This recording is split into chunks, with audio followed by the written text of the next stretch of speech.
I think the majority of people think gold and silver are going to the moon. There's a lot of big targets out there. And I believe they're all right. I think in due time, silver will hit 300. Gold will hit 12,000 and 25,000, right? But that might not even be in my lifetime. But I do think it will happen.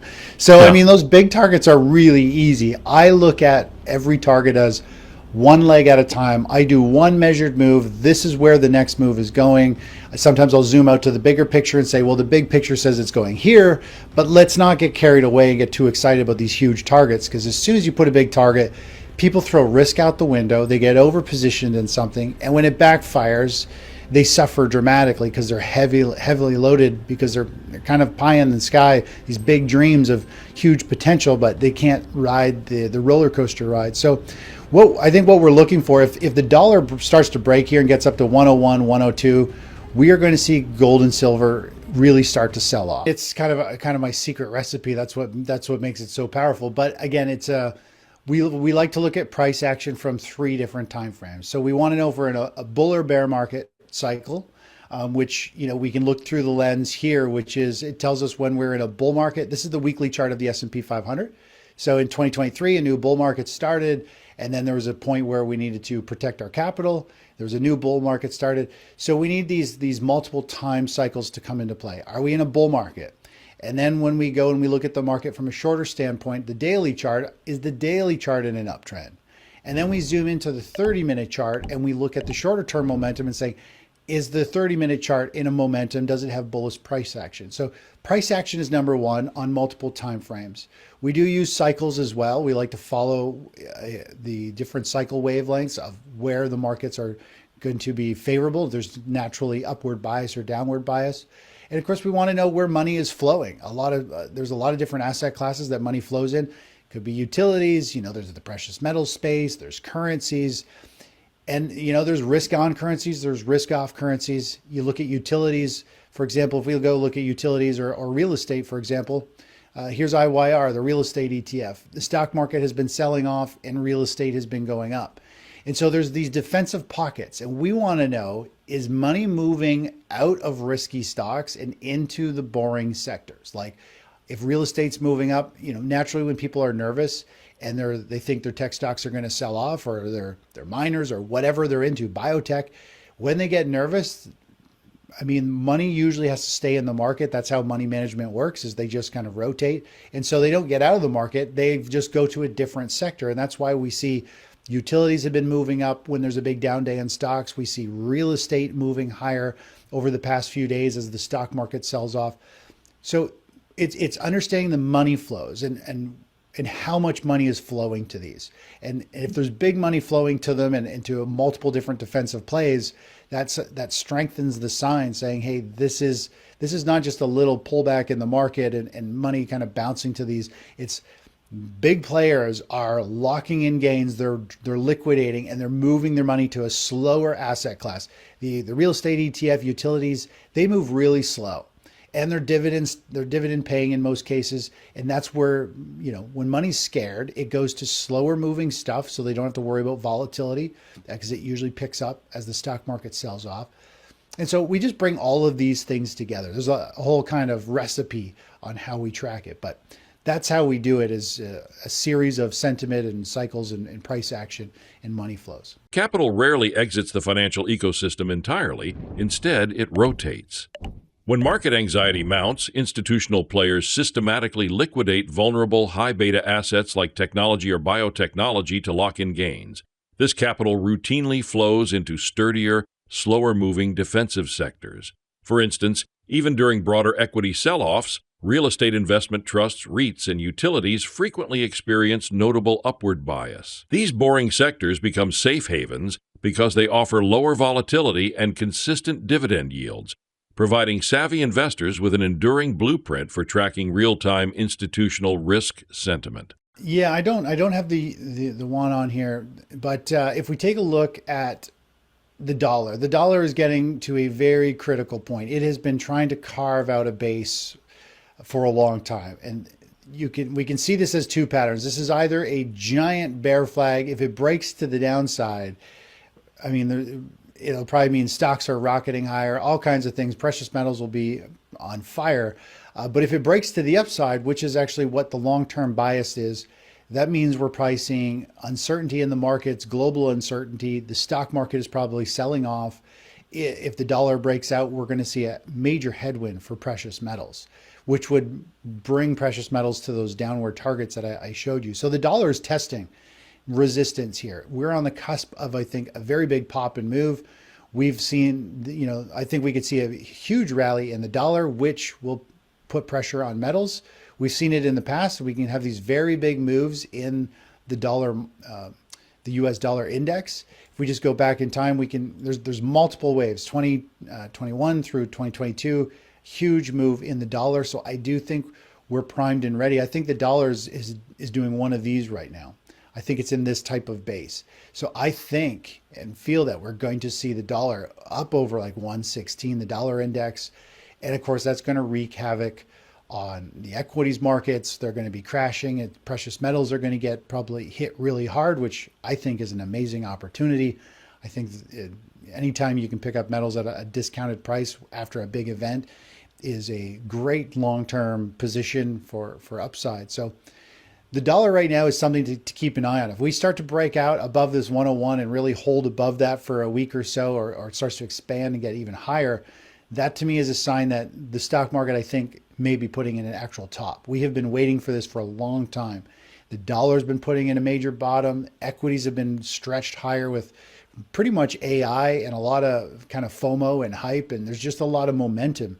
But it is coming to an end, as I showed you through our market lens there. It's starting to break down under the hood of the markets and weaken. Just going back to what we'd be looking for price. So this is the previous move. What we'd be looking for is some type of breakthrough to the upside of the market, and then it flags sideways and builds kind of a launch pad.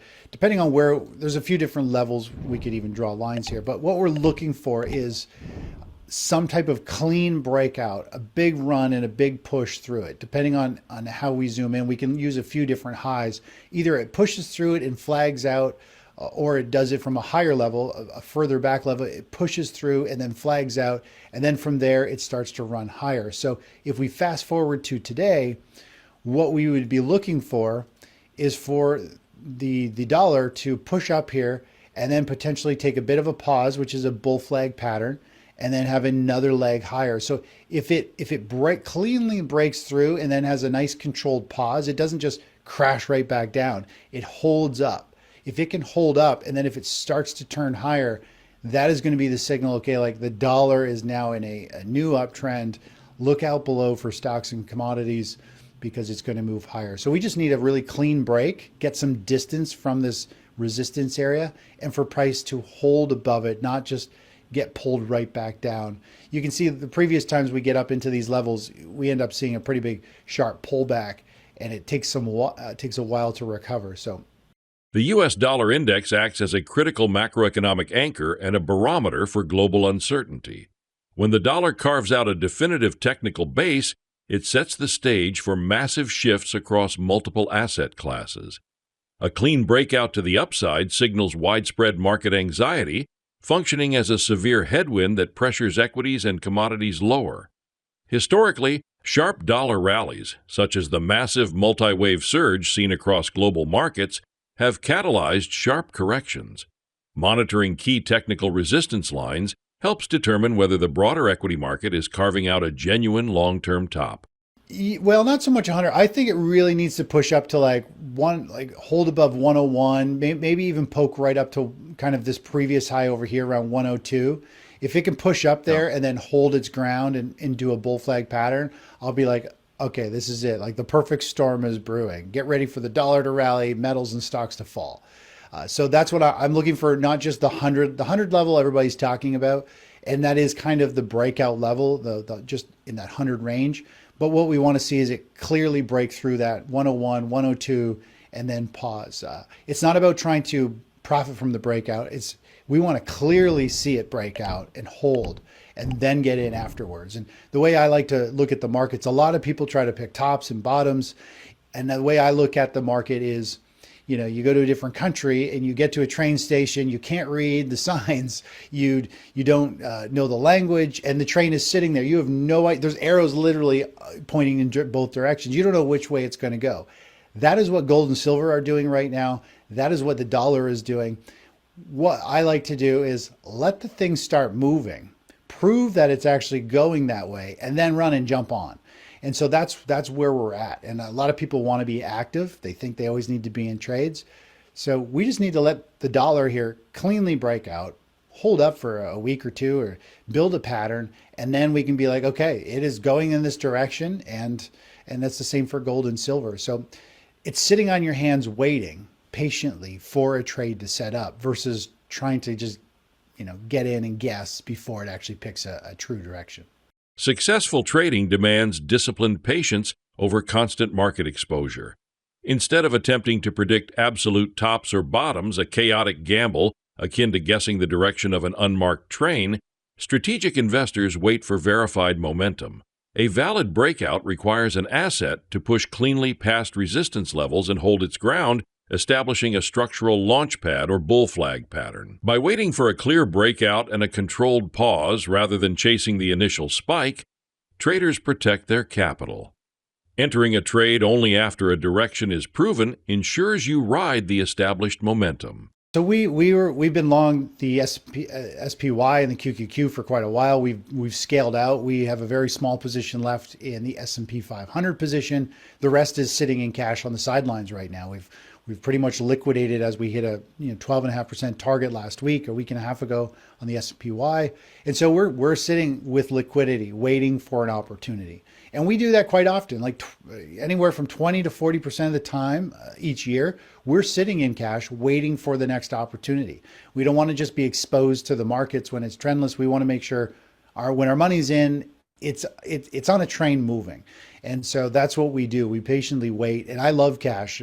People don't see it as a position. They see it as fear or failure or lack of a strategy. But cash is actually one of the best positions, especially in a bear market. I mean, would you rather make 4% on your money or the year or lose 40%, right? So cash is very powerful. Patience you have to be successful long-term in the game. And really, you got to let the markets create opportunities, and then you have to have the cash to put into it. But that's kind of the game that we play, is we wait and then we hop on. And I look at the stock market and commodities, any asset, like the ocean tide. If the stock market is in a bull market going up, then it's a rising tide. All boats go up with a rising tide. Then you can just play stocks. But when the tide's not going up, you really don't want to hold any stocks because they're pretty much all linked. And so that's what I focus on, is, again, just being in an asset that is moving. The dollar is about to come to life. And I think, there's going to be an opportunity in the dollar. There is a dollar ETF, right? USD, USDU is a symbol, which mimics the US dollar. UUP is another symbol. So there is a way to play this.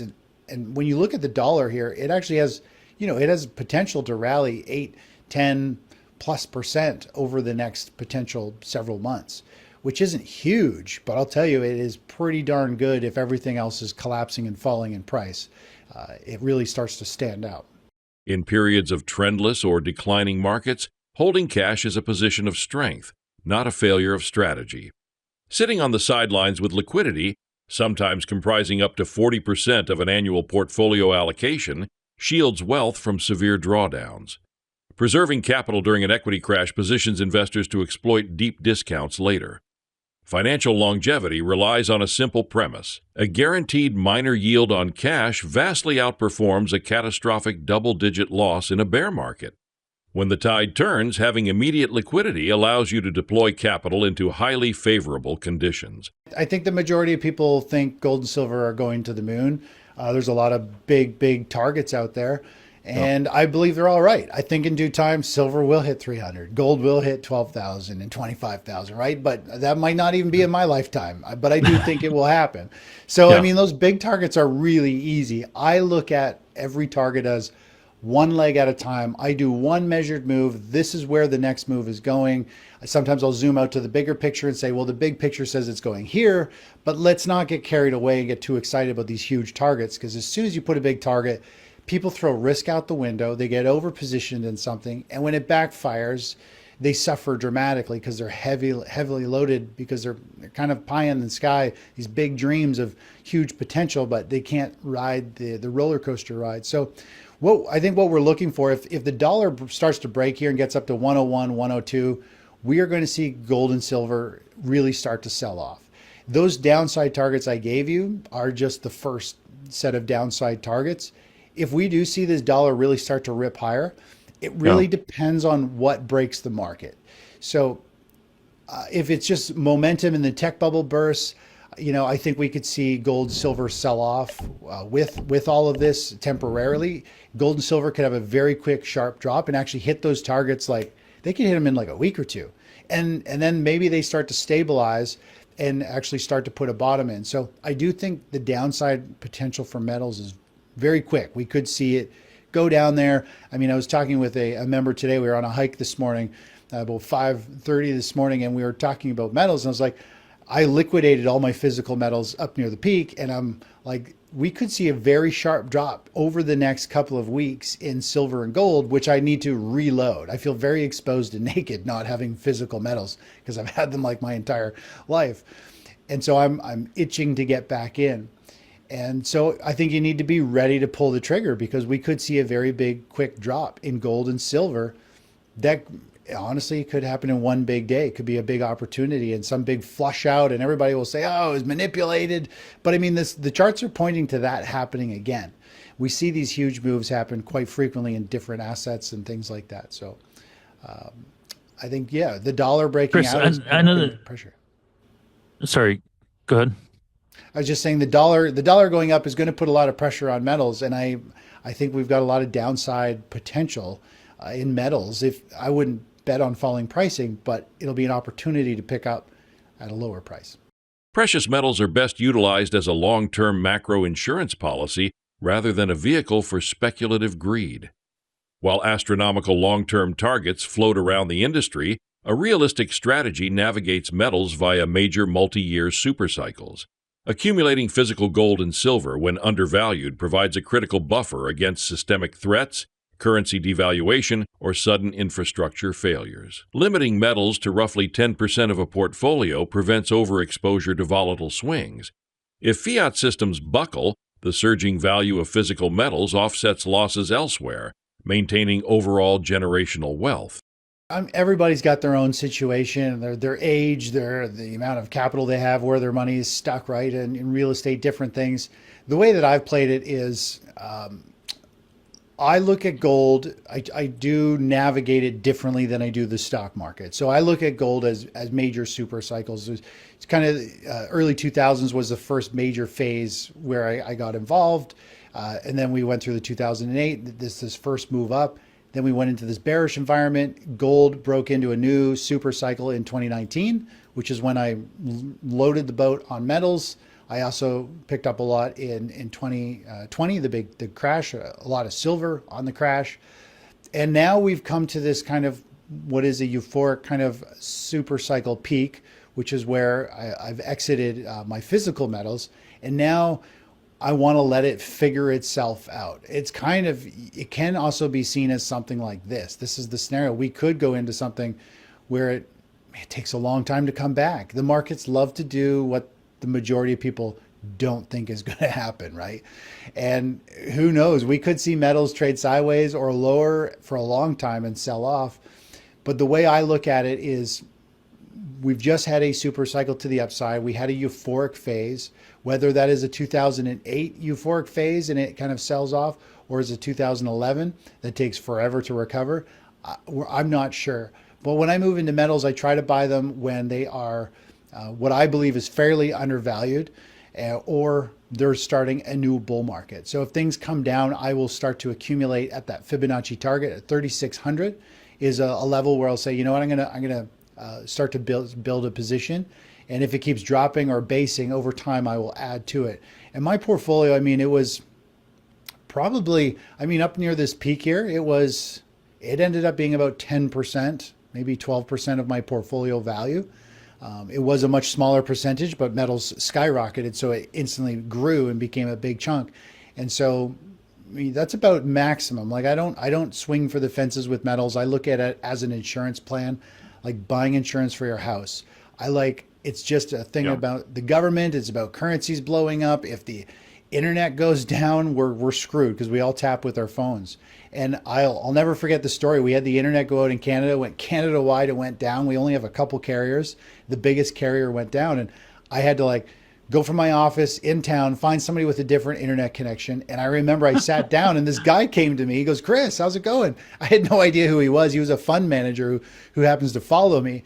And he's like, "You want to talk?" I'm like, "Sure." So we sit down. He's like, "You won't believe what just happened." He goes, "All the internet's down." He says, "I went to the gas station." He's like, "I always keep a stack of rounds, silver rounds in my glove box." And he says, the gas station took the silver rounds and let me fill up with gas.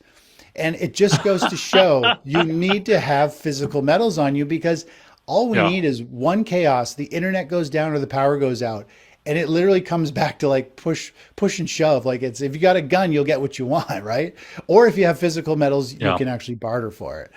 So I think metals are critical. And so I buy them as an insurance. If the currencies blow up, government blows up, the metals will skyrocket. And if it's 5 or 10% of my account, it will probably 10x the value and counter the losses that I have in the fiat currency and in different asset classes that is dropping, right?